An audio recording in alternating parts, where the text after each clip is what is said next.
Hi guys, my name is Ivo and I'm from mytestedasp.net. It's time to continue my current video series, and that is building applications with ASP.NET Core 5 and Angular 9. In this video part, I'm going to create the get by details action so that the client can receive a single cat. Before we go to Visual Studio Preview, I would like to commit everything we've done so far. Added mine cats. As you know from my previous lessons in this video series, I'm recording everything live. If we happen to find a bug, we fix it. If we need to deploy, we deploy. If we need to commit, we commit. So it's actually as if a real developer is developing during his work time. So added cats by user, service, and controller action. Let's commit that, push it to GitHub, but I need to add my authentication.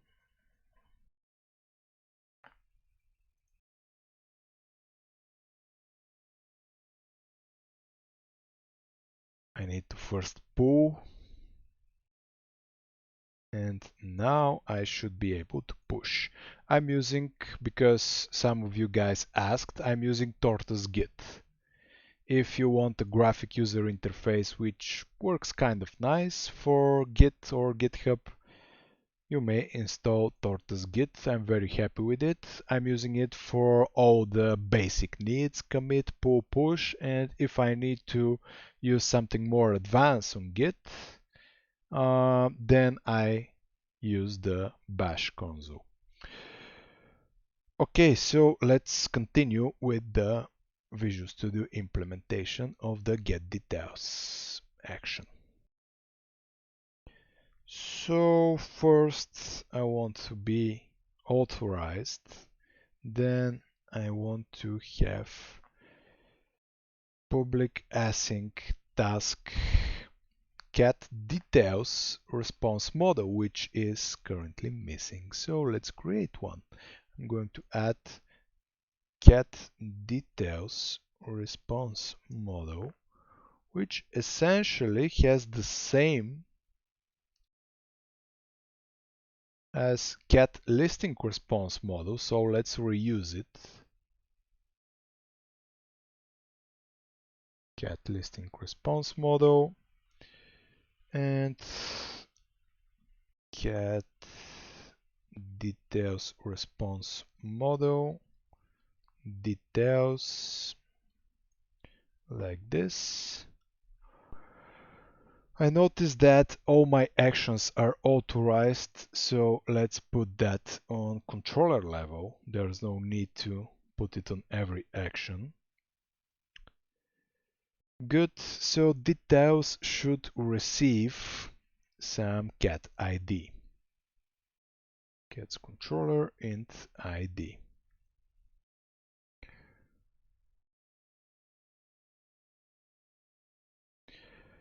Ints are not the best way to represent data ID here, because every user can write a bot and can for each all the numbers and download our data and our images, which is not very cool, and we don't want people to steal our work or the user's content. But for now, let's use ID for the sake of simplicity, and in one of my future videos I will show you how you can transform the ID to some sort of a hash, which is not that hackable. Okay, public async get details response model. What we need to do is first we need to specify what kind of details we are going to add to the cat. Well, we're going to add almost everything. We will need description. The image URL is already in the base class. I'm going to use user ID and I'm going to say user name like this. So essentially I would like to show the username on the client and show the user ID. Then I will need to have in the iCat service public task I enumerable auth cat details. Let's change that a bit. Let's not use request response because essentially these models are for the service layer. So the service layer should not know about requests and responses. It's it's not correct. Also, what I can do is I can add a new folder because this folder is becoming quite cramped currently. So I'm going to add models folder here and I'm going to move all the models here so that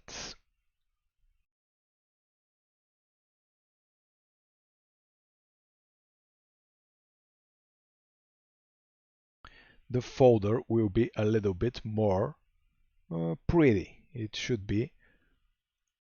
It is better like this.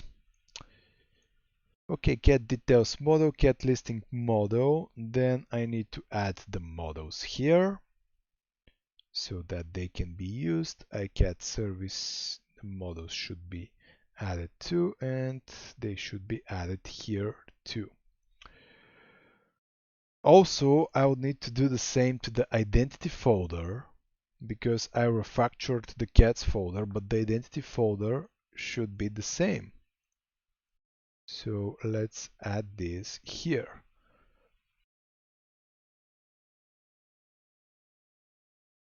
Login request model, login response model, and register. As long as the service layer does not receive the models, they can be written with request response. So create cat request model is actually a good name, but cat details and cat listing, we may specify what type of model they are. For example, we may say that they are service model. I like to separate my model classes in three different categories. First, the database models. The database models are the ones in the data folder responsible for the data tables. These ones. Then I create service models which are returned or which are accepted by the service layer. And the service layer should not know anything related to HTTP or to web servers. That's why a service model. And finally, we have a request model and response model for the web layer, which has some sort of validation like this, for example, which have HTTP related properties and so on and so on. So let's keep the model categories like this. Request and response for the web server, service model for the service layer, and database models. Okay, so iCat service details by cat ID.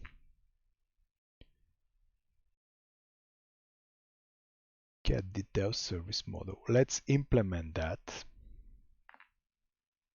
And the details should be very easy to add. Async await this data dot cats dot where I'm searching the cat which ID is the same as the provided ID, and I want to select a cat details service model, and I want to say first or default async like this. But it should not use IEnumerable here because I return details for a single cat. Okay, here what I need to do is I need to say ID equals ID, user ID equals user ID, image URL equals image URL, description equals description, and username equals username like this.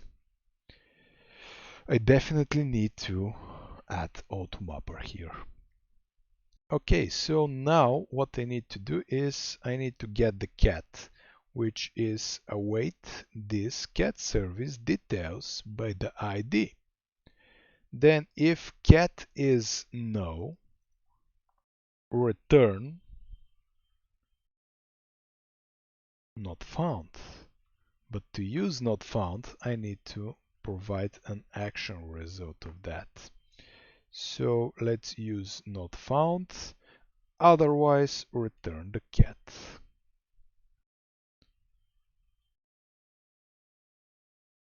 Looks kind of okay, but we can improve that a little bit. Let me show you a simple trick so that you no longer need to check every time for the cat like this.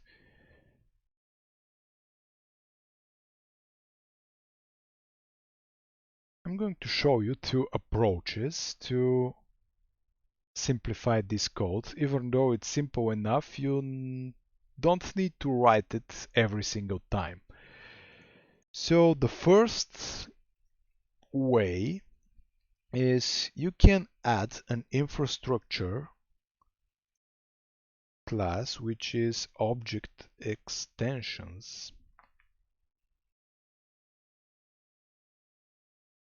and you may say public static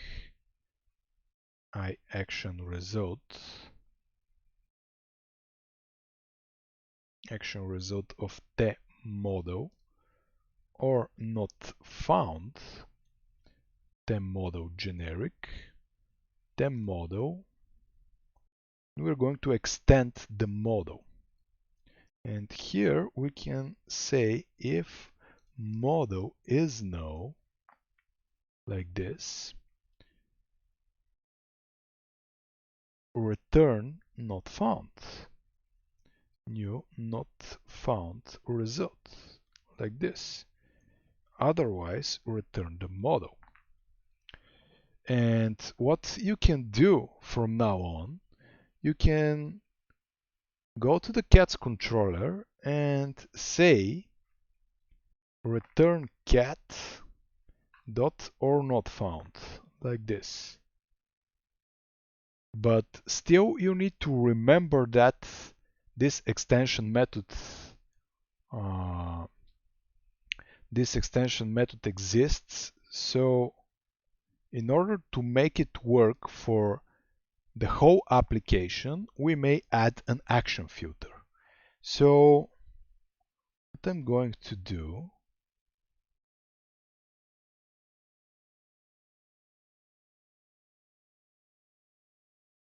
is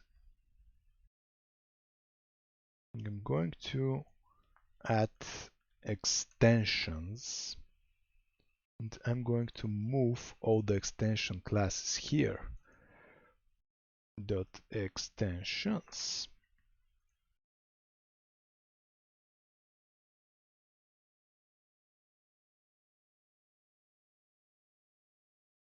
I'm going to delete object extensions because that's one of the ways, but I'm not going to use it. And then extensions, and let's just add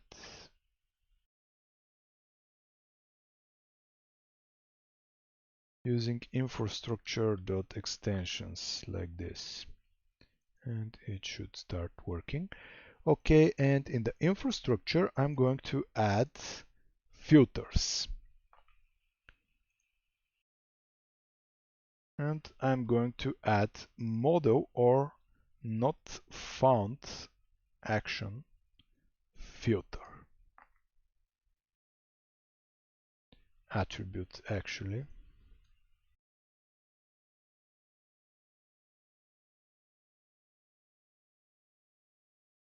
Do I need it to be an attribute? Actually, no, I don't need it. So let's not make it an attribute. I'm going to make it a global one. Action filter attribute, and I'm going to override on action executed. Public override on action executed. So var result equals context.result as object result. Usually when you use, where is my cat controller? Where you use action result of cat details service model, for example, this is converted to an object result.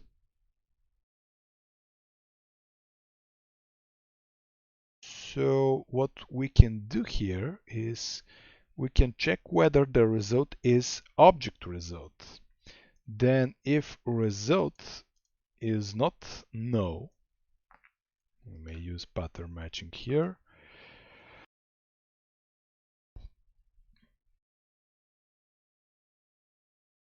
The model is result.value, and if the model is no, we may say, okay, then if the model is no, set context result to be new not found result.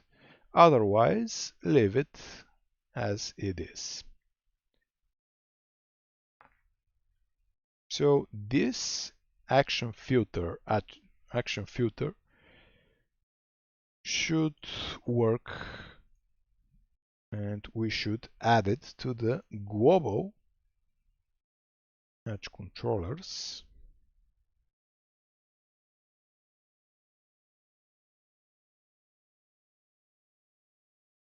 Dot filters, add new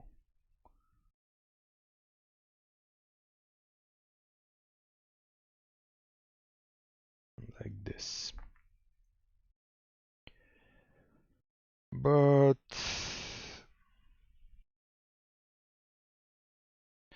since we extract everything in extension methods, I'm going to add a new method called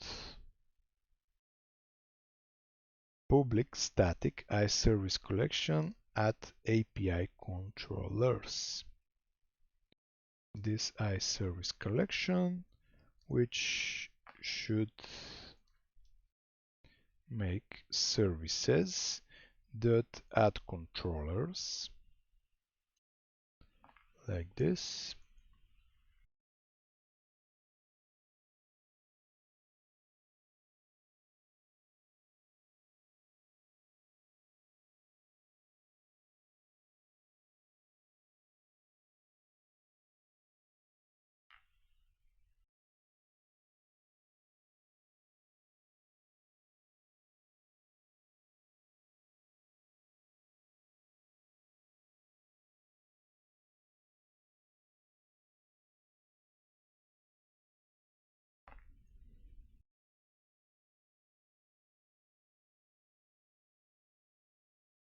Done.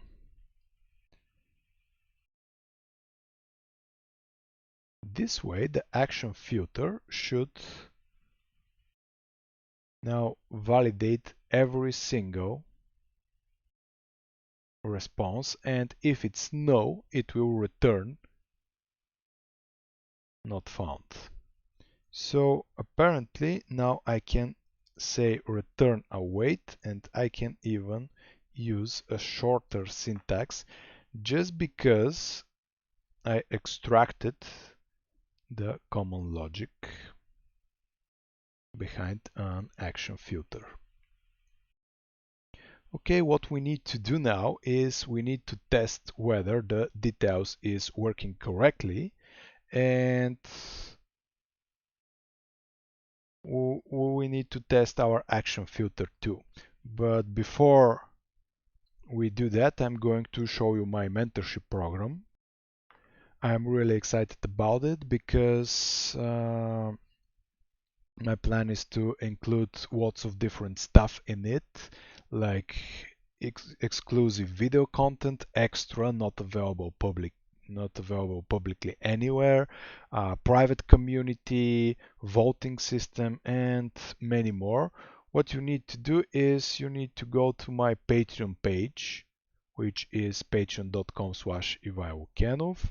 Hit that and you will find the different levels of my mentorship program. For example, for as little as $5, you will be able to access 1 hour of exclusive advanced video C# lessons, which are not available anywhere publicly.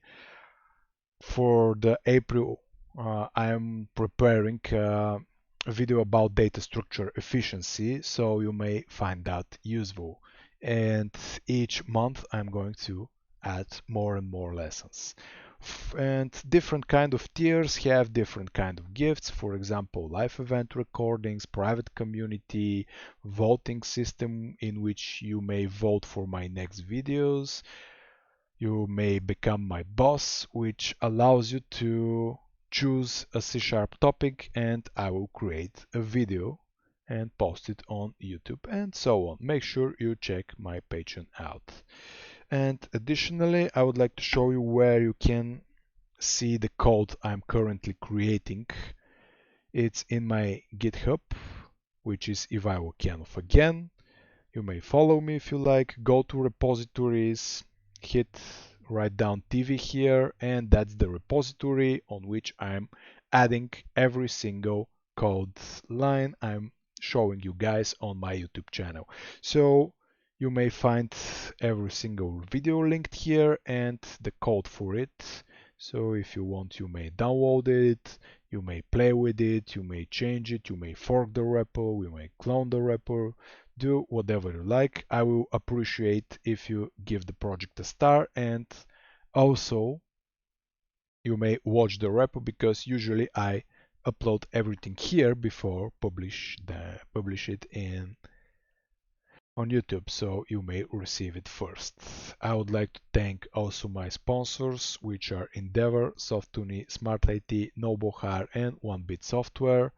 Thank you guys, you truly motivate me to continue doing what I love. Endeavor is a great company. You may check it out if you're searching currently for a job because they're constantly searching for passionate developers. My other sponsors are Softuni, Smart IT, Nobohar, and 1bit Software. Thank you guys, you truly rock. Now let's get back to Visual Studio and see whether our details is working correctly. Let's run the server and go to Postman.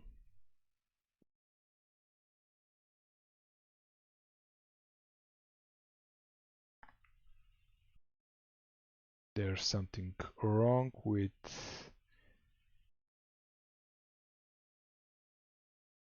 the Swagger UI for some reason. I don't know what I changed. Use Swagger UI. Everything should be fine. I'm going to debug it later.